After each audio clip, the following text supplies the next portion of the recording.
ฟ้าลงมาเหยียบดินเมียอายมีหลายความดีหาบ่มียิ่งใดเปรียบปานน้องคือหักแท้นอกเหนือจากแม่คือเมียเท่านั้นขอบใจฟ้าที่ส่งนางให้มาแนบข้างเคียงกายบางครั้งเพ้อใจแต่อายบ่เคยลืมน้องเรื่องมีเมียหลวงเมียหลอก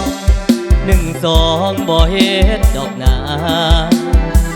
มีเมียคนเดียวเป็นที่1ในใจเลยมาสิฮักแต่เพียงการด่าฮักเพียงแก้วตานั่นก็คือเมียคือดวงใจของอายคนเดียวเดียวแน่ยิ่งอื่นเป็นล้านหมื่นแสนอายบ่แลแต่เพียงห่างตามีเมียแสนแพงหักแห้งหักน้องเท่าฟ้าบ่นอกใจดอกนาการด่าย้อนว่าเมียอายแสนดีมาถึงวันนี้หลายเดือนหลายปีพ้นผ่านแต่เมียของอายยังงามเลิศล้ำกว่าหญิงทั่วไปบ่เคยคดเลี้ยวบิดเบี้ยวเอ็ดแนวเสียหา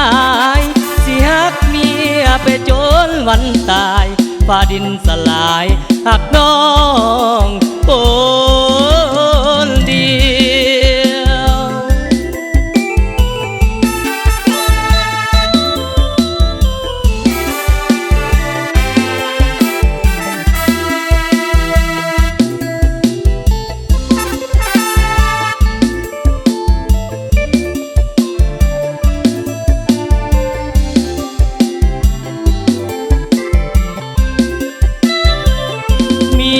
คือดวงใจของอายคนเดียวเหนียวแน่ยิ่งอื่นเป็นล้านหมื่นแสนอายบ่แลแต่เพียงห่างตามีเมียแสนแพงหักแห้งหักน้องเท่าฟ้าบ่นอกใจดอกนาการด่าย้อนว่าเมียอายแสนดีมาถึงวันนี้หลายเดือนหลายปีพ้นผ่านแต่เมียของอายยังงาม